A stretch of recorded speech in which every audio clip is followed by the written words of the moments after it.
സംസ്ഥാന രാഷ്ട്രീയത്തിൽ പലതരം വിവാദങ്ങൾ കത്തി നിൽക്കെ നിയമസഭാ സമ്മേളനത്തിന് ഇന്ന് തുടക്കമായിരിക്കുന്നു. ലൈംഗിക ആരോപണങ്ങളിൽ ഉൾപ്പെട്ട രാഹുൽ മാങ്കൂട്ടത്തിൽ സഭയിൽ എത്തുമെന്നാണ് ഇപ്പോൾ ലഭിക്കുന്ന വിവരം. രാഹുൽ തലസ്ഥാനത്ത് എത്തിയിട്ടുണ്ട്. എന്നാൽ നിയമസഭാ നടപടികൾ ആരംഭിച്ചിട്ടുണ്ട്. തത്സമയ ദൃശ്യങ്ങളിലേക്ക്. ദേശാഭിമാനി ദിനപത്രത്തിൻ്റെയും ചിന്താവാരികയുടെയും കർഷക തൊഴിലാളി മാസികയുടെയും ചീഫ് എഡിറ്ററായി ദീർഘകാലം പ്രവർത്തിച്ച VS, CPIM പൊളിറ്റ് ബ്യൂറോ അംഗം, സംസ്ഥാന സെക്രട്ടറി എന്നീ നിലകളിൽ ഇടതുപക്ഷത്തിൻ്റെ ജനകീയ മുഖമായിരുന്നു. കേരളത്തിൻ്റെ രാഷ്ട്രീയ ചരിത്രത്തിൽ VS എന്ന രണ്ടക്ഷരം നേരിൻ്റെയും സഹനത്തിൻ്റെയും പ്രതീകമാണ്. 4-ാം വയസ്സിൽ അമ്മയെയും 11-ാം വയസ്സിൽ അച്ഛനെയും നഷ്ടപ്പെട്ടു. ദാരിദ്ര്യത്തിലും പട്ടിണിയിലും വളർന്ന അദ്ദേഹത്തിന് 7-ാം ക്ലാസ്സിന് ശേഷം ഔപചാരിക വിദ്യാഭ്യാസം തുടരാൻ സാധിച്ചില്ല. പിന്നീട് ആസ്പിൻവാൾ കയർ ഫാക്ടറിയിൽ തൊഴിലാളിയായി ജോലി ചെയ്തുകൊണ്ടാണ് VS പൊതുപ്രവർത്തന രംഗത്ത് കടന്നു വരുന്നത്.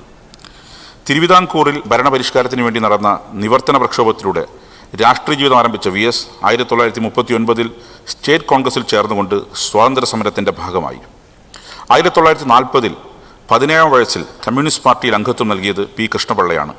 നന്നേ ചെറുപ്പത്തിൽ തന്നെ അനീതിക്കും അസമത്വത്തിനുമെതിരെ കലഹിച്ച VS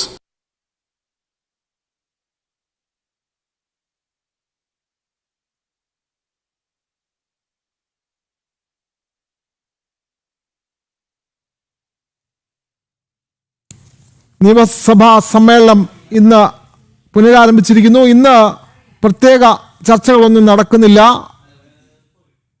അന്തരിച്ച മുൻ മുഖ്യമന്ത്രി VS അച്യുതാനന്ദന് അതേപോലെ തന്നെ പീരുമേട്ടിലെ നിയമസഭാ സാമാജികൻ സോമൻ, അദ്ദേഹത്തിനും അനുശോചനം രേഖപ്പെടുത്തിക്കൊണ്ട് ഇന്ന് സഭാ നടപടികൾ അവസാനിക്കുമെന്നാണ് നമുക്ക് ലഭിക്കുന്ന വിവരം.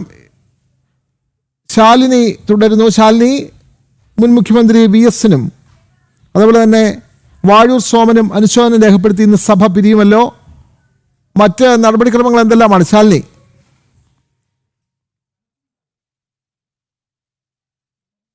ആരംഭിച്ചിരിക്കുകയാണ്. പ്രധാനമായും ഇന്നത്തെ അജണ്ട അല്ലെങ്കിൽ ഇന്നത്തെ കാര്യ പരിപാടികൾ എന്നുള്ളത് ചരമോപചാരം അർപ്പിച്ച നിയമസഭ പിരിയുക എന്നുള്ളതാണ്. മുൻ മുഖ്യമന്ത്രിയും ഒപ്പം തന്നെ CPMന്റെയും മുതിർന്ന നേതാവ് കൂടിയായ VS അച്യുതാനന്ദൻ, ഒപ്പം തന്നെ വാഴൂർ സോമനടക്കമുള്ള രണ്ടുപേർക്കും ഇന്ന് ചരമോപചാരം അർപ്പിച്ചുകൊണ്ട് ഔദ്യോഗികമായ നിയമസഭാ സമ്മേളനം ഇന്നത്തേക്ക് പിരിയും. അതിനുശേഷം നാളെ മുതലായിരിക്കും വിവിധ വിഷയങ്ങൾ ചർച്ചകൾ, ഒപ്പം തന്നെ അടിയന്തര പ്രമേയം അടക്കമുള്ള നടപടികൾ ആരംഭിക്കുക. പക്ഷേ രാഷ്ട്രീയ കേരളം ഉറ്റുനോക്കുന്നത് രാഹുൽ മാങ്കൂട്ടത്തിന്റെ ഇന്നത്തേക്കുള്ള സഭയിലേക്കുള്ള പ്രവേശനമാണ്. തിരുവനന്തപുരത്ത് എത്തിയിട്ടുണ്ട് രാഹുൽ മാങ്കൂട്ടം എന്നുള്ളതാണ് പ്രാഥമികമായി നമുക്കറിയാൻ സാധിക്കുന്നത്. ചില കോൺഗ്രസ് നേതാക്കന്മാരുമായി വിവിധ വിഷയങ്ങളിൽ അദ്ദേഹം ചർച്ചകൾ കൂടി നടത്തിയിട്ടുണ്ട്. പക്ഷേ സഭയിലേക്ക് നിലവിൽ ഈ ഒരു സഭ ആരംഭിച്ച് ഏകദേശം 5 മിനിറ്റ് പിന്നിടുമ്പോഴും എത്തിയിട്ടില്ല എന്നുള്ളതാണ് നമുക്ക് മനസ്സിലാക്കാൻ സാധിക്കുന്നത്. സഭയിലേക്ക് എത്തിയാൽ തന്നെ ഒരുപക്ഷെ പ്രത്യേക ബ്ലോക്കായി PV അൻവറിനൊപ്പം രാഹുൽ മാങ്കൂട്ടം ഇരിക്കേണ്ടി വരും. ലൈംഗികാരോപണ പരാതികൾ അടക്കമുള്ള വിവാദ സംഭവ വികാസങ്ങളുടെ പശ്ചാത്തലത്തിൽ രാഹുൽ മാങ്കൂട്ടം സഭയിലേക്ക് എത്തുന്നു എന്നുള്ളതാണ് രാഷ്ട്രീയ കേരളം ഉറ്റുനോക്കുന്നത്. അങ്ങനെ സഭയിലേക്ക് എത്തുകയാണെങ്കിൽ ഭരണപക്ഷ പ്രതിഷേധങ്ങൾക്ക് വഴിവെക്കും. അതേസമയം ഭരണപക്ഷത്തും 2 MLA-മാർക്കെതിരെയും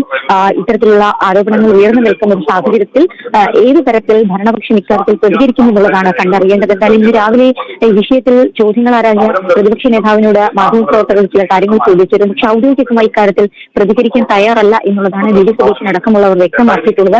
മറ്റു കാര്യങ്ങളെല്ലാം തന്നെ പാർട്ടിയിൽ KPCC അധ്യക്ഷൻ പറയട്ടെ എന്നുള്ളതാണ് അദ്ദേഹം പ്രതികരിക്കുകയും ചെയ്തിട്ടുള്ളത്. എന്തായാലും വിവാദ വിഷയങ്ങൾ കത്തി നിൽക്കെ നിർണായകമായിട്ടുള്ള നിയമസഭാ സമ്മേളനത്തിന് തുടക്കമായിരിക്കുകയാണ്. അതേസമയം തന്നെ വിവാദ വിഷയങ്ങൾ ചൂടുപിടിച്ചു നിൽക്കുന്ന സാഹചര്യത്തിൽ രാഹുൽ മാങ്കൂട്ടം സഭയിലേക്ക് ഇനിയെങ്കിലും എത്തുമോ എന്നുള്ളതാണ് കണ്ടറിയേണ്ടത്. എന്തായാലും അല്പസമയത്തിനകം ഒരു 10 മിനിറ്റ് 15 മിനിറ്റിനുള്ളിൽ തന്നെ സഭ പിരിയാനുള്ള സാധ്യത കൂടി കാണുന്നുണ്ട്. MLA ഹോസ്റ്റലിന് മുൻപിൽ മാധ്യമപ്രവർത്തകർ തമ്പടിച്ചു നിൽക്കുകയാണ്. MLA ഹോസ്റ്റലടക്കം രാഹുൽ മാങ്കൂട്ടത്തിൽ ഉണ്ട് എന്നുള്ള സൂചനകൾ ഈ ഘട്ടത്തിൽ പുറത്തു വരുന്നുണ്ട്. അദ്ദേഹത്തിന്റെ പ്രതികരണം, അദ്ദേഹം സഭയിലേക്ക് എത്തുമോ എന്നുള്ളതാണ് ഈ ഘട്ടത്തിൽ ഇപ്പോൾ നോക്കുന്നത്. ഒപ്പം തന്നെ വിവാദമായിട്ടുള്ള ഒട്ടനവധി വിഷയങ്ങൾ ഈ വരുന്ന നിയമസഭാ സമ്മേളനത്തിൽ ചർച്ചയാകുമെന്നുള്ളതിൽ സംശയമില്ല. പോലീസിനെതിരെ ഉയർന്നിട്ടുള്ള അതിക്രമങ്ങളിലും ഒപ്പം കസ്റ്റഡി മർദ്ദനങ്ങൾ അടക്കമുള്ള വിവാദ വിഷയങ്ങളിൽ മുഖ്യമന്ത്രി അടക്കമുള്ളവർ ഈ സമ്മേളന കാലയളവിൽ സഭയ്ക്കുള്ളിൽ മറുപടി പറയുമെന്നുള്ളതാണ് നമ്മൾ പ്രതീക്ഷിക്കുന്നത്. ഇതുവരെയും ഈ വിഷയത്തിൽ മറുപടി നൽകാത്ത, പ്രതികരിക്കാത്ത മുഖ്യമന്ത്രി, ആഭ്യന്തരമന്ത്രി എന്ന നിലയിൽ സഭയിൽ ഈ വിഷയത്തിൽ പ്രതിഷേധങ്ങളുടെയും ഒപ്പം തന്നെ പ്രതിപക്ഷ ചോദ്യങ്ങൾക്കൊക്കെ ഉത്തരം നൽകേണ്ടതായിട്ടുണ്ട്. ഒപ്പം തന്നെ നിർണായകമായിട്ടുള്ള ചില ബില്ലുകൾ സഭയിലേക്ക് എത്തും. പ്രധാനമായും വന്യജീവി അക്രമങ്ങളിൽ അടക്കം പൊതുജനങ്ങൾ മരണപ്പെടുന്ന സാഹചര്യങ്ങൾ അത്തരത്തിൽ ഉണ്ടാകുന്ന പശ്ചാത്തലത്തിൽ ഈ വന്യമൃഗങ്ങളെ കൊല്ലുന്നതടക്കമുള്ള കാര്യങ്ങൾ ചർച്ച ചെയ്യുന്ന നിർണായകമായിട്ടുള്ള ബില്ല് കൂടി ഈ നിയമസഭാ സമ്മേളനത്തിൽ വരും എന്നുള്ളതാണ് നമ്മൾ പ്രതീക്ഷിക്കുന്നത്. അങ്ങനെ ഒരു സംഭവബഹുലമായ രാഷ്ട്രീയ കേരളം ഉറ്റുനോക്കുന്ന ഒരു നിയമസഭാ സമ്മേളനത്തിന് ഔദ്യോഗികമായി തുടക്കമായിരിക്കുകയാണ്. 12 ദിവസം നീണ്ടു നിൽക്കുന്ന സഭാ സമ്മേളന കാലയളവിൽ വിവാദ വിഷയങ്ങളിൽ വിവാദ പ്രതിഷേധങ്ങളൊക്കെ വഴിവെക്കും. അതേസമയം രാഹുൽ മാങ്കൂട്ടം അടക്കമുള്ള ആളുകളുടെ പ്രത്യേകിച്ച് ഈ ഒരു വിഷയത്തിൽ പാർലമെന്ററി പാർട്ടിയിൽ നടക്കം പുറത്താക്കിയ സസ്പെൻഡ് ചെയ്യപ്പെട്ട കോൺഗ്രസിന്റെയും UDFന്റെ ഒക്കെ മുൻനിരയിൽ നിന്നൊരു നേതാവ്, ആ നേതാവ് MLA ആയി നിയമസഭയിലേക്ക് നിയമസഭാ കവാടം കടന്ന് എത്തുമോ, എത്തിയാൽ തന്നെ പ്രത്യേക ബ്ലോക്കായി ഇരിക്കുമോ, എങ്ങനെയായിരിക്കും ഭരണ പ്രതിപക്ഷങ്ങൾ അദ്ദേഹത്തിന്റെ വരവിനെ കാണുക, പ്രതിഷേധിക്കുക, പ്രതിരോധിക്കുക എന്നുള്ളതാണ് വരും മണിക്കൂറിൽ കണ്ടറിയേണ്ടത്. എന്തായാലും വായു സോമന അനുശോചന പ്രമേയം അവതരിപ്പിച്ചുകൊണ്ടിരിക്കുകയാണ് സംസ്ഥാന നിയമസഭയിൽ സ്പീക്കർ KN ഷംസീർ. സോമന, ഇപ്പോൾ സഭ അന്ത്യാഞ്ജലി ആദരമർപ്പിക്കുന്നു, അനുശോചനം രേഖപ്പെടുത്തുകയാണ്. സ്പീക്കറാണ് അനുശോചന പ്രമേയം വായിക്കുന്നത്. നേരത്തെ VS അച്യുതാനന്ദനും അനുശോചനം രേഖപ്പെടുത്തിയിരുന്നു. സഭാ നടപടികളിലേക്ക് വിജയിച്ചാണ് അദ്ദേഹം നിയമസഭയിലെത്തിയത്. തോട്ടം തൊഴിലാളികളുടെ ജീവിത പ്രശ്നങ്ങൾ നിയമസഭയിലും പൊതുസമൂഹത്തിലും എത്തിക്കാൻ അദ്ദേഹം നിർണായക പങ്കുവഹിച്ചു. തൊഴിലാളികളും അനായാസം സംവദിക്കുന്നതിനായി തമിഴ് ഭാഷയിൽ പ്രാവീണ്യം നേടിയ അദ്ദേഹത്തിന്റെ ജനകീയത വർദ്ധിപ്പിച്ചു. കുടിയേറ്റ മേഖലയിലെ പട്ടയപ്രശ്നവും മനുഷ്യ വന്യജീവി സംഘർഷങ്ങളും നിരന്തരമായി പൊതുസമൂഹത്തിൽ ഉയർത്തിക്കൊണ്ടുവന്ന നേതാവായിരുന്നു അദ്ദേഹം. ലളിതമായ ജീവിതശൈലിയും സൗമ്യമായ പെരുമാറ്റത്തിനുടമയുമായിരുന്നു. നിയമസഭാംഗം നിലയിൽ തന്റെ മണ്ഡലത്തിലെ പ്രശ്നങ്ങൾക്ക് പരിഹാരം കാണുന്നതിന് സഭയ്ക്കകത്തും പുറത്തും ഒരുപോലെ ശക്തമായി ഇടപെട്ടിരുന്നു. അദ്ദേഹം ജനപ്രതിനിധികൾക്ക് മാതൃകയാണ്. സാധാരണക്കാരന്റെ പ്രശ്നങ്ങൾ മനസ്സിലാക്കി പ്രവർത്തിച്ചും തൊഴിലാളി വർഗത്തിന് വേണ്ടി വിട്ടുവീഴ്ചയില്ലാത്ത നിലപാട് സ്വീകരിച്ചും പോരാടിയ ഒരു ജനകീയ നേതാവിനാണ് നമുക്ക് നഷ്ടമായത്. അദ്ദേഹത്തിന്റെ വിയോഗം കേരള രാഷ്ട്രീയത്തിൽ പ്രത്യേകിച്ച് ഇടതുപക്ഷ പ്രസ്ഥാനങ്ങൾക്ക് വലിയ നഷ്ടമാണ്. ശ്രീ PP തങ്കച്ചൻ, മുൻ കേരള നിയമസഭാ സ്പീക്കറും മുൻ മന്ത്രിയുമായ മുതിർന്ന കോൺഗ്രസ് നേതാവ് PP തങ്കച്ചൻ 2025 സെപ്റ്റംബർ 11 അന്തരിച്ചു. പതിറ്റാണ്ടുകൾ നീണ്ട രാഷ്ട്രീയ ജീവിതത്തിൽ കേരള നിയമസഭയിൽ തന്റേതായ വ്യക്തിമുദ്ര പതിപ്പിച്ച നേതാവായിരുന്നു അദ്ദേഹം. KPCC പ്രസിഡന്റ്, UDF കൺവീനർ തുടങ്ങിയ നിരവധി സുപ്രധാന രാഷ്ട്രീയ പദവികളും വഹിച്ചിട്ടുണ്ട്. 1939 ജൂലൈ 29 എറണാകുളം ജില്ലയിൽ അങ്കമാലിയിൽ റവറൻ ഫാദർ പൗലോസ് പൈനാടത്തിന്റെയും അന്നമ്മയുടെ മകനാണ് PP തങ്കച്ചന്റെ ജനനം. എറണാകുളം ജില്ലയിലെ പെരുമ്പാവൂർ കേന്ദ്രീകരിച്ച് പൊതുപ്രവർത്തനം ആരംഭിച്ചു. അദ്ദേഹം പടിപടിയായി കേരളത്തിലെ കോൺഗ്രസ് പാർട്ടിയുടെ സജീവമായ രാഷ്ട്രീയ സാന്നിധ്യമായി മാറി. 1968 പെരുമ്പാവൂർ മുനിസിപ്പൽ കൗൺസിലിലേക്ക് തെരഞ്ഞെടുക്കപ്പെട്ട അദ്ദേഹം ആ കാലത്തെ രാജ്യത്തെ ഏറ്റവും പ്രായം കുറഞ്ഞ മുനിസിപ്പൽ ചെയർമാൻ എന്ന ബഹുമതി നേടിയിരുന്നു. നിയമവിരുദ്ധധാരിയായ PP തങ്കച്ചൻ യൂത്ത് കോൺഗ്രസിലൂടെയും തുടർന്ന് ട്രേഡ് യൂണിയൻ പ്രസ്ഥാനങ്ങളുടെയും കേരള രാഷ്ട്രീയത്തിൽ തന്റേതായ സ്ഥാനം ഉറപ്പിച്ചത്. എറണാകുളം DCC പ്രസിഡന്റ് എന്ന നിലയിൽ സംഘടനാ മികവ് പ്രകടിപ്പിച്ചു. അദ്ദേഹം 1982 പെരുമ്പാവൂരിൽ ആദ്യമായി നിയമസഭയിലേക്ക് തെരഞ്ഞെടുക്കപ്പെട്ടു. തുടർന്ന് 87, 91, 96 വർഷങ്ങൾ വീണ്ടും നിയമസഭയിലേക്ക് തെരഞ്ഞെടുക്കപ്പെട്ടു. തുടർച്ചയായി 19 വർഷം പെരുമ്പാവൂർ മണ്ഡലത്തെ പ്രതിനിധീകരിച്ച നിയമസഭയിലെത്തി. 91, 95 വരെ 9ാം കേരള നിയമസഭയിൽ സ്പീക്കറായി പ്രവർത്തിച്ച കാലഘട്ടത്തിൽ കോൺഗ്രസ് പാർലമെന്ററി പാർട്ടിയുടെ സെക്രട്ടറി ആയിരുന്നു അദ്ദേഹം. 2004 KPCC പ്രസിഡന്റ് താൽക്കാലിക ചുമതലയും അദ്ദേഹം വഹിച്ചിട്ടുണ്ട്. 2004 മുതൽ 2018 വരെ തുടർച്ചയായി 14 വർഷക്കാലം UDF കൺവീനറായിരുന്നു എന്നത് തങ്കച്ചന്റെ നേതൃപാടവത്തെ സാക്ഷ്യപ്പെടുത്തുന്നു. തന്റെ രാഷ്ട്രീയ ജീവിതത്തിലുടനീളം സാമൂഹിക പ്രതിബദ്ധത പുലർത്തിയ നേതാവായിരുന്നു ശ്രീ PP തങ്കച്ചൻ. സാധാരണക്കാരായ ജനങ്ങളുടെ പ്രശ്നങ്ങളിൽ നിരന്തരം ഇടപെട്ടിരുന്ന അദ്ദേഹം നിരവധി ട്രേഡ് യൂണിയനുകളുടെയും നേതൃസ്ഥാനം വഹിച്ചുകൊണ്ട് തൊഴിലാളി അവകാശങ്ങൾക്കായി ശബ്ദമുയർത്തുകയും ചെയ്തു. PP തങ്കച്ചന്റെ വിയോഗത്തോടെ കേരള രാഷ്ട്രീയത്തിൽ നഷ്ടമാകുന്നത് പതിറ്റാണ്ടുകളുടെ അനുഭവ സമ്പത്തുള്ള ഒരു തലമുതിർന്ന നേതാവിനെയാണ്. സ്പീക്കർ എന്നില്ല അദ്ദേഹത്തിന്റെ നിഷ്പക്ഷതയും ജനകീയതയും പൊതുജനങ്ങളുടെ ലളിതമായ ഇടപെടലുകളും എന്നും ഓർമ്മിക്കപ്പെടുക തന്നെ ചെയ്യും. സർ, ബഹുമാന്യരായ VSനെ കുറിച്ചും വാഴൂർ സോമനെ കുറിച്ചും PP തങ്കച്ചനെ കുറിച്ചും അങ്ങ് പറഞ്ഞ എല്ലാ കാര്യങ്ങളോടും പൂർണ്ണമായും യോജിക്കുക. കേരളത്തിൻ്റെ ആദരണീയനായ മുൻ മുഖ്യമന്ത്രിയും ഈ സഭയിൽ ദീർഘകാലം അംഗവുമായിരുന്ന ശ്രീ VS അച്യുതാനന്ദൻ്റെ ഓർമ്മകൾക്ക് മുൻപിൽ ആദരാഞ്ജലികൾ അർപ്പിക്കുന്നു. കേരളത്തിൻ്റെ സാമൂഹിക രാഷ്ട്രീയ മുന്നേറ്റ ചരിത്രത്തിലെ ഒരു അധ്യായത്തിനാണ് VSൻ്റെ മരണത്തോടെ തിരശ്ശീല വീണിരിക്കുന്നത്. അദ്ദേഹം ഉയർത്തിപ്പിടിച്ച പ്രത്യയശാസ്ത്രവും അതിൻ്റെ പൂർത്തീകരണത്തിനായി അദ്ദേഹം നടത്തിയ ഇടപെടലുകളും കാലാതിവർത്തിയായി നിലകൊള്ളും, തലമുറകൾക്ക് പ്രചോദനവുമാകും. ഒരു പൊതുപ്രവർത്തകൻ എന്നതിലുപരി കേരള ചരിത്രത്തിലെ പല സുപ്രധാന ഏടുകളെയും വർത്തമാനകാലവുമായി ബന്ധിപ്പിക്കുന്ന ഒരു കണ്ണി കൂടിയായിരുന്നു സഖാവ് VS. സാമ്രാജ്യത്വ വിരുദ്ധ ദേശീയ പ്രസ്ഥാനത്തിൻ്റെ കാലഘട്ടത്തെ, നവോത്ഥാന മുന്നേറ്റങ്ങളുടെ കാലഘട്ടത്തെ, പുരോഗമന രാഷ്ട്രീയ പ്രസ്ഥാനങ്ങളുടെ പ്രാരംഭഘട്ടത്തെ എല്ലാം വർത്തമാനകാലവുമായി ബന്ധിപ്പിച്ചിരുന്ന VS എന്ന കണ്ണി അറ്റുപോയിരിക്കുകയാണ്. അത് കേരള സമൂഹത്തിനാകെയും പുരോഗമന പ്രസ്ഥാനങ്ങൾക്ക് വിശേഷിച്ചും വലിയ നഷ്ടമാണ് ഉണ്ടാക്കിയിരിക്കുന്നത്.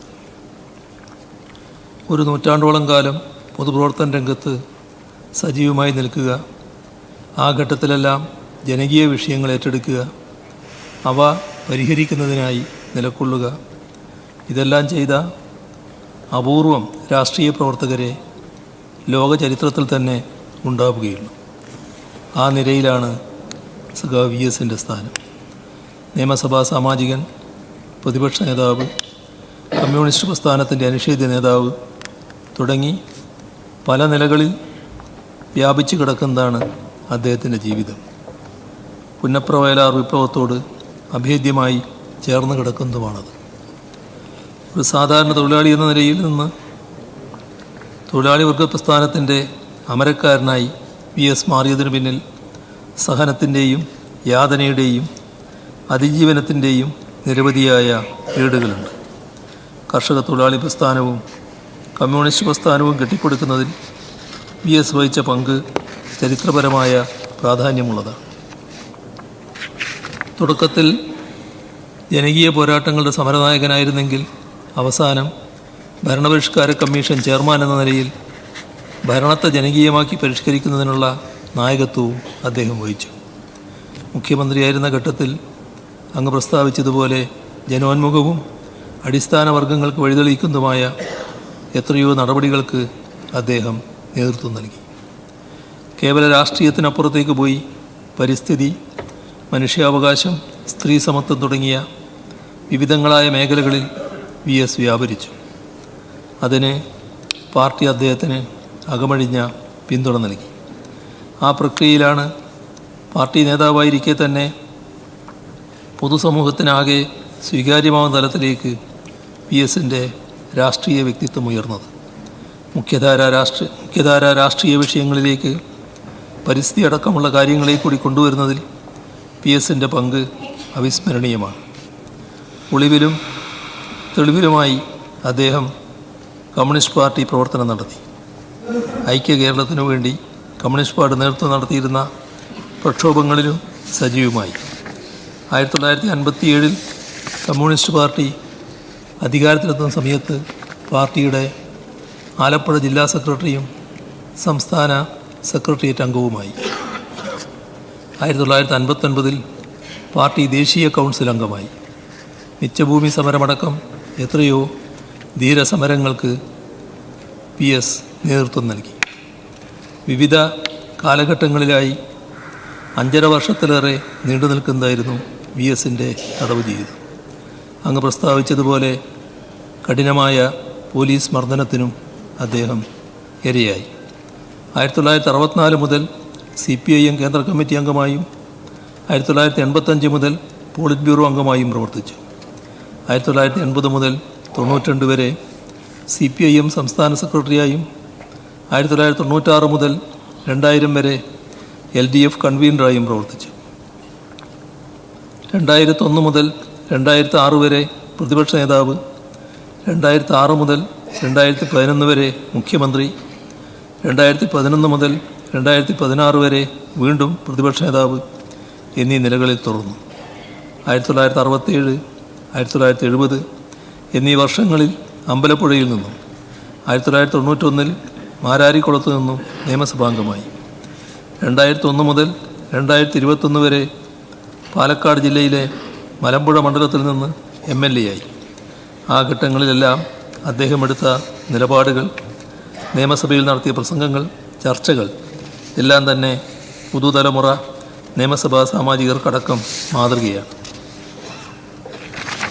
സാമൂഹികവും സാമ്പത്തികവുമായ വിവേചനങ്ങളിൽ ഉഴറിയിരുന്ന കേരള സമൂഹത്തെ ഇന്ന് കാണുന്ന നിലയിലേക്ക് കൈപിടിച്ച് നടത്തുന്നതിൽ അതുല്യമായ സംഭാവന നൽകിയവരുടെ നിലയിലാണ് VS. മാനുഷികമായതൊന്നും എനിക്ക് അന്യമല്ല എന്ന മാർസിൻ്റെ വചനങ്ങളെ സ്വജീവിതത്തിലൂടെ പ്രതിഫലിപ്പിച്ചുകൊണ്ട് സമൂഹത്തിനാകെ മാതൃക തീർത്താണ് അദ്ദേഹം കടന്നുപോയത്. മറ്റു മനുഷ്യരോടുള്ള കരുതൽ ഉള്ളിടത്തോളം കാലം, മനുഷ്യവംശത്തിൻ്റെ ഭാവിയെക്കുറിച്ച് പ്രതീക്ഷയുള്ളിടത്തോളം കാലം, അടിച്ചമർത്തപ്പെടുന്ന മനുഷ്യർ ഉള്ളിടത്തോളം കാലം നിലനിൽക്കുന്നതാണ് കമ്മ്യൂണിസവും കമ്മ്യൂണിസ്റ്റ് നേതാക്കളുമെന്ന് പൊതുവെ പറയാറുണ്ട്. ആ നേതാക്കളുടെ നിലയിലാണ് VSൻ്റെ സ്ഥാനം. നാം ഓരോരുത്തരും സ്വപ്നം കാണുന്നതുപോലെ സമത്വസുന്ദരമായ ഒരു ലോകം കെട്ടിപ്പടുക്കാൻ എന്നും ഊർജവും പ്രചോദനവുമായി മാറും VSൻ്റെ സ്മരണ. ആ ഓർമ്മകൾക്ക് മുന്നിൽ പ്രണാമം അർപ്പിക്കുന്നു. സർ, ഈ നിയമസഭയിൽ അംഗമായിരുന്ന ശ്രീ വാഴൂർ സോമൻ്റെ നിര്യാണത്തിൽ അനുശോചനം രേഖപ്പെടുത്തുന്നു. കേരളത്തിലെ ഇടതുപക്ഷ പ്രസ്ഥാനത്തിന് വാർത്തയിലേക്ക് രാഹുൽ മാങ്കൂട്ടത്തിൽ നിയമസഭയിലേക്ക് എത്തുന്നു എന്നുള്ളതാണ് ഈ നിമിഷം ലഭിക്കുന്ന വാർത്ത. നിയമസഭയിലേക്ക് എത്തുന്നതിനായി രാഹുൽ നിയമസഭാ മന്ദിരത്തിന് മുമ്പിൽ എത്തിയിട്ടുണ്ട്. എല്ലാ എതിർപ്പുകളും മറികടന്നാണ് രാഹുൽ മാങ്കൂട്ടത്തിൽ സഭയിലേക്ക് എത്തുന്നത്. സഭയിലേക്ക് വരേണ്ടതില്ല എന്ന് പ്രതിപക്ഷ നേതാവ് അദ്ദേഹത്തെ അറിയിച്ചു എന്നാണ് അറിയുന്നത്. പക്ഷേ പ്രതിപക്ഷ നേതാവ് VD സതീശന്റെ വിലക്ക് ലംഘിച്ചാണ് രാഹുൽ മാങ്കൂട്ടത്തിൽ സഭയിലേക്ക് എത്തുന്നത്. സഭയിൽ ഇപ്പോൾ അനുശോചന പ്രമേയങ്ങളാണ് അവതരിപ്പിക്കുന്നത്. മുൻ മുഖ്യമന്ത്രി VS അച്യുതാനന്ദൻ, പീരുമേട് MLA വാഴൂർ സോമൻ, മുൻ സ്പീക്കറും UDF കൺവീനറുമായിരുന്ന PP തങ്കച്ചൻ എന്നിവരുടെ നിര്യാണത്തിൽ സഭയിൽ അനുശോചന പ്രമേയം അവതരിപ്പിച്ചിരിക്കുകയാണ്. സ്പീക്കറാണ് ഇപ്പോൾ അനുശോചന സന്ദേശം വായിച്ചത്. തുടർന്ന് മുഖ്യമന്ത്രി ഇപ്പോൾ അനുശോചനം അറിയിക്കുകയാണ്. തുടർന്ന് പ്രതിപക്ഷ നേതാവും ഒക്കെ തന്നെ അനുശോചനം അറിയിക്കുന്നുണ്ടാകും. എന്നാൽ ഈ സഭയിലേക്ക്, സഭാ സമ്മേളനത്തിൽ പങ്കെടുക്കാൻ രാഹുൽ മാങ്കൂട്ടത്തിൽ സഭയിലേക്ക് എത്തുന്നു എന്നുള്ള വളരെ പ്രധാനപ്പെട്ട വാർത്തയാണ് ഈ നിമിഷം പങ്കുവെക്കുന്നത്. ശാലിനി കൂടി ചേർന്നു. ശാലിനി, അവർക്ക് രാഷ്ട്രീയ വിദ്യാഭ്യാസം നൽകാനും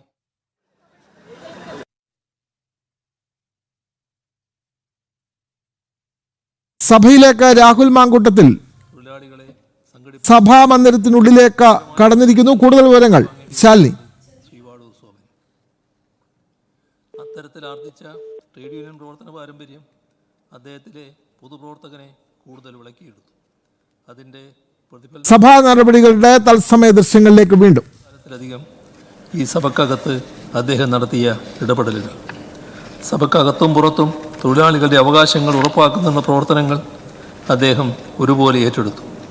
അത്തരത്തിൽ കർമ്മനിരതനായിരിക്കെയാണ് അപ്രതീക്ഷിതമായി മരണം അദ്ദേഹത്തെ കവർന്നെടുത്തത്.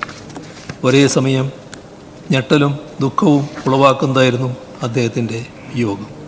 ശ്രീ വാഴൂർ സോമൻ്റെ നിര്യാണത്തിൽ അഗാധമായ ദുഃഖം രേഖപ്പെടുത്തുന്നു. കേരള നിയമസഭയുടെ മുൻ സ്പീക്കറും സംസ്ഥാനത്തിൻ്റെ മുൻ മന്ത്രിയുമൊക്കെയായിരുന്ന ശ്രീ PP തങ്കച്ചൻ വിടവാങ്ങിയിരിക്കുകയാണ്. ഈ സഭയുടെ തന്നെ അധ്യക്ഷൻ എന്ന നിലയിലും നിയമസഭാ സാമാജികൻ എന്ന നിലയിലും സംസ്ഥാന മന്ത്രിസഭയിലെ അംഗമെന്ന നിലയിലും അദ്ദേഹം നടത്തിയ പ്രവർത്തനങ്ങൾ നന്ദിയോടെ സ്മരിക്കുകയാണ്. പൊതുപ്രവർത്തന നിലയിലുള്ള അദ്ദേഹത്തിൻ്റെ ജീവിതം ആധുനിക കേരളത്തിൻ്റെ രാഷ്ട്രീയ ചരിത്രത്തിനൊപ്പം സഞ്ചരിക്കുന്ന സാന്നിധ്യമായിരുന്നു.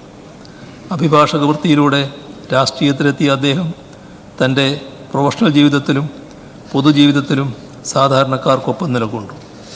സാധാരണക്കാർക്കിടയിൽ പ്രവർത്തിച്ചതിലൂടെയും അഭിഭാഷക വൃത്തിയിലൂടെയും ലഭിച്ച അനുഭവ സമ്പത്ത് ഒന്നുചേർന്ന് ശ്രീ PP തങ്കച്ചനിലെ പൊതുപ്രവർത്തകനെ രൂപപ്പെടുത്തിയെന്ന് വേണം കരുതാൻ. പ്രാദേശിക തലത്തിൽ നിന്ന് പടിപടിയായി സംസ്ഥാന നേതൃതലം വരെ അദ്ദേഹം ഉയർന്നു. തദ്ദേശ സ്വയംഭരണ സ്ഥാപനത്തിലെ ജനപ്രതിനിധി എന്ന നിലയിൽ നിന്നും ഈ സഭയുടെ അധ്യക്ഷനായും ചേർന്നു. നിയമസഭാ മന്ദിരത്തിൽ നിന്നും ശാലിനി ചേർന്നു. ശാലിനി, എതിർപ്പുകളൊക്കെ ഉണ്ടായിരുന്നെങ്കിലും രാഹുൽ മാങ്കൂട്ടത്തിൽ നിയമസഭയിലേക്ക് എത്തിയിരിക്കുന്നു. സഭാ കവാടം കടന്ന് അദ്ദേഹത്തിന്റെ വാഹനം ഉള്ളിലേക്ക് കടക്കുന്ന ദൃശ്യങ്ങൾ നമ്മൾ പ്രേക്ഷകരിലേക്ക് എത്തിച്ചിട്ടുണ്ട്. വലിയ എതിർപ്പുകളുണ്ടെങ്കിലും രാഹുൽ മാങ്കൂട്ടത്തിൽ ഇന്ന് നിയമസഭയുടെ സമ്മേളനത്തിൽ പങ്കെടുക്കാനായി എത്തിയിരിക്കുന്നു. സഭാമന്ദിരത്തിന് ഉള്ളിലേക്ക് അദ്ദേഹം പ്രവേശിച്ചോ? ശാലിനി, കൂടുതൽ വിവരങ്ങൾ. വിനോദ്, സഭയ്ക്കുള്ളിലേക്ക് രാഹുൽ മാങ്കൂട്ടം കടന്നിരിക്കുകയാണ്. അദ്ദേഹത്തിന്റെ വാഹനത്തിൽ സഭയുടെ പ്രധാന കവാടത്തിലൂടെ കടന്ന് നിയമസഭയുടെ പ്രധാന വാതിലിലൂടെ അദ്ദേഹം അകത്ത് കയറുകയും ലിഫ്റ്റിലൂടെ അദ്ദേഹം നിയമസഭയുടെ അകത്തളങ്ങളിലേക്ക് എത്തുകയും ചെയ്തിട്ടുണ്ട്. പ്രതിഷേധങ്ങൾ ഒരു ഭാഗത്ത് നിൽക്കുമ്പോൾ തന്നെയാണ് രാഹുൽ മാങ്കൂട്ടം നിർണായകമായിട്ടുള്ള നിയമസഭാ സമ്മേളനത്തിൽ പങ്കെടുക്കുന്നത്. നിയമസഭയിൽ ഇപ്പോൾ സഭയുടെ ആദ്യ ദിനം തന്നെയാണ്. ആദ്യ ദിനത്തിൽ ചരമോപചാരം അർപ്പിച്ചുകൊണ്ടിരിക്കുകയാണ് മുഖ്യമന്ത്രി പിണറായി വിജയൻ, മുൻ മുഖ്യമന്ത്രി വി.എസ്. അച്യുതാനന്ദനൊപ്പം തന്നെ വാഴൂർ സോമൻ അടക്കമുള്ളവർക്ക്, ടി.പി. തങ്കച്ചൻ അടക്കമുള്ളവർക്ക് ചരമോപചാരം അർപ്പിക്കുന്ന അതേ സമയത്ത് തന്നെയാണ് ഏകദേശം 20 മിനിറ്റ് വൈകി രാഹുൽ മാങ്കൂട്ടം സഭയിലേക്ക് എത്തുന്നത്. യാതൊരു രീതിയിലുള്ള ഭാവവ്യത്യാസങ്ങളും അദ്ദേഹത്തിന്റെ മുഖത്ത് പ്രകടമല്ല. കൂളായി എന്നും വരുന്നത് പോലെ തന്നെ സിമ്പിളായി തന്നെ അദ്ദേഹം നിയമസഭയ്ക്കകത്തേക്ക് എത്തിയിരിക്കുകയാണ്. സഭയ്ക്കുള്ളിൽ മുഖ്യമന്ത്രി അനുശോചന പ്രസംഗം അല്ലെങ്കിൽ അനുശോചനം ചരമോപചാരം അർപ്പിച്ചുകൊണ്ടിരിക്കുന്ന ഈ സമയത്ത് തന്നെ അദ്ദേഹം സഭയ്ക്കുള്ളിലേക്ക് കടക്കുകയും പ്രത്യേക ബ്ലോക്കായി അദ്ദേഹം ഇരിക്കുകയും ചെയ്തിട്ടുണ്ട്. സഭാ ടിവിയിലൂടെയാണ് ഇനി അകത്തു നിന്നുള്ള ദൃശ്യങ്ങൾ പുറത്തേക്ക് വരേണ്ടത്. അദ്ദേഹം എങ്ങനെയാണ്, എവിടെയാണ് ഇരിക്കുന്നത് അടക്കമുള്ള കാര്യങ്ങളാണ് ഇനി അറിയുകയും ചെയ്യേണ്ടത്. ഇന്ന് രാവിലെയോട് കൂടി തന്നെ രാഹുൽ മാങ്കൂട്ടം തിരുവനന്തപുരത്ത് എത്തി എന്നുള്ള പ്രതികരണം വന്നിരുന്നു. അദ്ദേഹം സഭയിലേക്ക് എത്തുമെന്നുള്ള പ്രാഥമിക സൂചനകൾ വന്നിരുന്നു. അപ്പോൾ അതിന് പിന്നാലെ എപ്പോൾ അദ്ദേഹം സഭയിലേക്ക് എത്തുമെന്നുള്ളൊരു ചോദ്യമായിരുന്നു ഉയർന്നിരുന്നത്. എന്തായാലും ആ ചോദ്യത്തിന് ഒരു ഉത്തരമായിരിക്കുകയാണ്.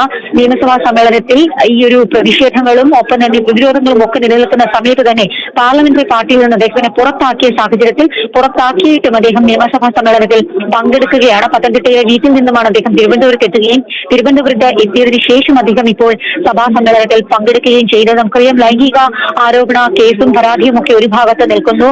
പാർലമെന്ററി പാർട്ടിയിൽ നിന്നും അദ്ദേഹത്തിനെ പുറത്താക്കിക്കൊണ്ടുള്ള ഔദ്യോഗികമായ കത്ത് നിയമസഭാ സ്പീക്കർ എൻ ഷംസി എന്ന കഴിഞ്ഞ ദിവസം പാർലമെന്ററി നേതാവ് കൂടിയായിട്ടുള്ള വി.ഡി. സതീശൻ പ്രതിപക്ഷ നേതാവ് നൽകുകയും ചെയ്തത്. ഇതിന് പിന്നാലെയാണ് ഇതിനെയൊക്കെ തള്ളിക്കൊണ്ട് തന്റെ ഭാഗത്തുള്ള ന്യായീകരണങ്ങൾ ഉയർത്തി രാഹുൽ മാങ്കൂട്ടം ഇപ്പോൾ നിയമസഭയിലേക്ക് എത്തിയിട്ടുള്ളത്. പക്ഷേ എങ്ങനെയായിരിക്കും നിയമസഭയ്ക്കുള്ളിൽ ഇതിനെ പ്രതിഷേധിക്കുക എന്നുള്ളതാണ് കണ്ടറിയേണ്ടത്.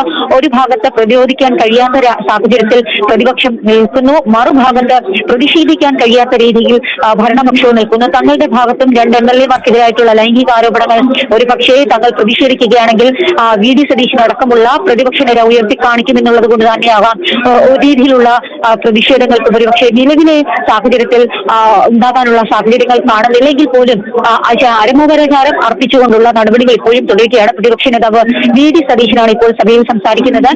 ഈ 3 പേർക്കും മരണപ്പെട്ടുപോയ 3 പേർക്കും ചരമോപചാരം വി.ഡി. സതീശനും അർപ്പിക്കുകയാണ്. അതിനുശേഷം സഭ ഔദ്യോഗികമായി ഇന്ന് പിരിയും. അതിനുശേഷം നാളെ മുതലായിരിക്കും സഭയുടെ മുഴുവൻ കാര്യപരിപാടികൾ ആരംഭിക്കുക. എന്തായാലും ആ സമയം ഏതൊക്കെ തരത്തിലായിരിക്കും ഇനി പ്രതിഷേധങ്ങളും പ്രതിരോധങ്ങളും ഉണ്ടാവുക എന്നുള്ളതാണ് കണ്ടറിയേണ്ടത്. എന്നാലും കഴിഞ്ഞ ദിവസങ്ങളിലടക്കം നിയമസഭാ സമ്മേളനത്തിൽ രാഹുൽ മാങ്കൂട്ടം പങ്കെടുക്കുകയാണെങ്കിൽ രാഹുലിനെ തടയുമെന്ന് ഡിവൈഎസ് ഉൾപ്പെടെയുള്ള യുവജന സംഘടനകൾ അറിയിച്ചിരുന്നു, SFI അടക്കമുള്ളവർ അറിയിച്ചിരുന്നു. സാഹചര്യത്തിൽ സഭയ്ക്ക് പുറത്തും അത്തരത്തിലുള്ള യുവജന സംഘടനകൾ പ്രതിഷേധം ഉണ്ടാകും എന്നുള്ളതാണ് കണ്ടറിയുന്നത്. സഭയ്ക്കകത്ത് ഭരണപക്ഷം അതിനെ എങ്ങനെ പ്രതിരോധിക്കും, അല്ലെങ്കിൽ ഏത് തരത്തിൽ രാഹുൽ മാങ്കൂട്ടത്തിന്റെ ഈ ഒരു നടപടിയെയും ഒപ്പം തന്നെ രാഹുൽ മാങ്കൂട്ടത്തിനെ ഏത് തരത്തിലായിരിക്കും ട്രീറ്റ് ചെയ്യുക എന്നുള്ളതാണ് കണ്ടറിയേണ്ടത്. എന്തായാലും നിർണായകമായ നിയമസഭാ സമ്മേളനത്തിൽ നിർണായകമായിട്ടുള്ള ആരോപണങ്ങളും ഒപ്പം തന്നെ പ്രത്യാരോപണങ്ങളും അടക്കം നിലനിൽക്കുന്ന സാഹചര്യം ക്രൈംബ്രാഞ്ചിന് മുന്നിൽ ചോദ്യം ചെയ്യൽ അടക്കമുള്ള കാര്യങ്ങൾക്ക് എത്താൻ നോട്ടീസ് നൽകിയിട്ടും എത്താതിരിക്കുന്ന രാഹുൽ മാങ്കൂട്ടം അങ്ങനെ നീണ്ട ഇടവേളയ്ക്ക് ശേഷം മാധ്യമങ്ങളുടെ ക്യാമറയ്ക്ക് മുന്നിലൂടെ ഇപ്പോൾ നിയമസഭാ കവാടത്തിലൂടെ നിയമസഭയ്ക്കുള്ളിലേക്ക് എത്തിയിരിക്കുകയാണ്. സഭയിൽ പങ്കെടുക്കുകയാണ്. വിനോദ്, തീർച്ചയായും നിയമസഭാ സമ്മേളനം പുനരാരംഭിക്കുമ്പോൾ രാഹുൽ മാങ്കൂട്ടത്തിൽ ആ സഭാ സമ്മേളനത്തിൽ പങ്കെടുക്കാനായി 20 മിനിറ്റ് വൈകി സഭയിലേക്ക് വന്നിരിക്കുന്നു എന്നുള്ള വളരെ പ്രധാനപ്പെട്ട വാർത്തയാണ് ചാനലിന് പങ്കുവച്ചത്. ഇനിയും രാഹുൽ മാങ്കൂട്ടത്തിൽ എവിടെയാണ് ഇരിപ്പിടം, ഏത് ബ്ലോക്കിലാണ് അദ്ദേഹം ഇരിക്കുക തുടങ്ങിയ കാര്യങ്ങളൊക്കെ ദൃശ്യങ്ങളിലൂടെ പുറത്തു വരേണ്ടതുണ്ട്. പ്രതിപക്ഷ നേതാവ് വി.ഡി. സതീശൻ അനുശോചന മനോഭാവം അദ്ദേഹത്തിന്റെ ജീവിതത്തിൽ അറിയിക്കുകയാണ്. വി.ഡി. സതീശൻ സംസാരിക്കുന്നതിന്റെ തത്സമയ സംപ്രേഷണത്തിലേക്ക്. പാരിസ്ഥിതികമായ പ്രശ്നങ്ങളിൽ, ഭൂമി പ്രശ്നങ്ങളിൽ, പിന്നോക്ക ജനവിഭാഗങ്ങളുമായി ബന്ധപ്പെട്ട വിഷയങ്ങളിൽ, പാർശ്വവൽക്കരിക്കപ്പെട്ട ജനങ്ങളുടെ വിഷയങ്ങളിൽ എല്ലാം അദ്ദേഹത്തിൻ്റെ ജീവിതാനുഭവങ്ങൾ രൂപപ്പെടുത്തിയെടുത്ത ചില അഭിപ്രായങ്ങൾ അദ്ദേഹത്തിനുണ്ടായിരുന്നു. അതാണ് അദ്ദേഹത്തെ നേതാവ് സംസാരിക്കുന്നു. വീണ്ടും ശാലിനി, സഭയ്ക്കുള്ളിലേക്ക് രാഹുൽ മാങ്കൂട്ടത്തിൽ എത്തിയിരിക്കുന്നു. സഭാ മന്ദിരത്തിലേക്ക് രാഹുൽ മാങ്കൂട്ടത്തിൽ എത്തിയിരിക്കുന്നു. അദ്ദേഹത്തിന്റെ ഇരിപ്പിടം എവിടെയാണ്? അത്തരം കാര്യങ്ങൾ എപ്പോഴാണ് അറിയാൻ കഴിയുക? ശാലിനി. പ്രത്യേക ബ്ലോക്കായി, അതായത് PV അൻവർ മുൻപ് പാർട്ടി വിട്ട് പുറത്തുപോയ സാഹചര്യത്തിൽ അദ്ദേഹം ഇരുന്നതിന് സമാനമായ പ്രത്യേക ബ്ലോക്കിലാണ് ഇപ്പോൾ രാഹുൽ മാങ്കൂട്ടത്തിലും ഇരിക്കുന്നത് എന്നുള്ളതാണ് നമുക്ക് മനസ്സിലാക്കാൻ സാധിക്കുന്നത്. ഇപ്പോൾ ലഭ്യമായിക്കൊണ്ടിരിക്കുന്ന ദൃശ്യങ്ങൾ സഭാ TVയുടെയാണ്. സ്വാഭാവികമായും VD സതീശൻ പ്രതിപക്ഷ നേതാവ് അനുശോചന അവതരിപ്പിച്ചുകൊണ്ടിരിക്കുന്ന അല്ലെങ്കിൽ സംസാരിച്ചുകൊണ്ടിരിക്കുന്ന ഫ്രെയിം മാത്രമാണ് ഇപ്പോൾ ദൃശ്യങ്ങളിൽ വരുന്നത്. ഔദ്യോഗികമായി എവിടെയാണ് അദ്ദേഹം ഇരിക്കുന്നത്, PV അൻവർ ഇരുന്നതിന് സമാനമായി പ്രത്യേക ബ്ലോക്കായതാണോ എന്നുള്ളതിനി കണ്ടറിയേണ്ടതുണ്ട്. അത് അല്പസമയത്തിനകം മാത്രമേ നമുക്ക് സ്ഥിരീകരിക്കാൻ സാധ്യതയുള്ളൂ. എന്തായാലും ഔദ്യോഗികമായി നിയമസഭാ സമ്മേളനത്തിൽ ഒരു MLA എന്ന നിലയിൽ, ജനപ്രതിനിധി എന്ന നിലയിൽ രാഹുൽ മാങ്കൂട്ടം പങ്കെടുക്കുകയാണ്.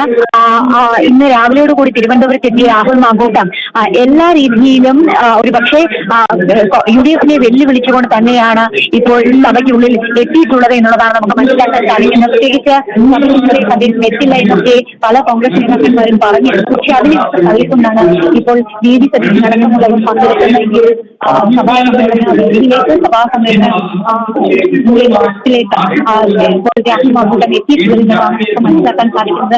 കാരണം പ്രതിപക്ഷ പ്രതിഷേധം സാധ്യതയുണ്ട്, സാഹചര്യങ്ങൾ. പക്ഷെ ഇന്ന് സഭയുടെ ആദ്യ ദിനമാണ്.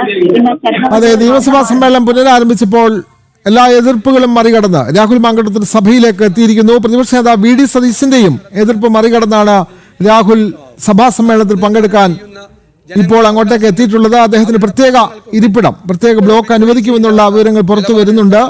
എന്തായാലും അതിന്റെ ദൃശ്യങ്ങളും എല്ലാം ഇനിയും സഭാ TVയിൽ നിന്നും നമുക്ക് ലഭിക്കേണ്ടതുണ്ട്. നമുക്ക് ഈ വാർത്തയിലേക്ക് മടങ്ങി വരാം ഇടവേളയ്ക്ക് ശേഷം.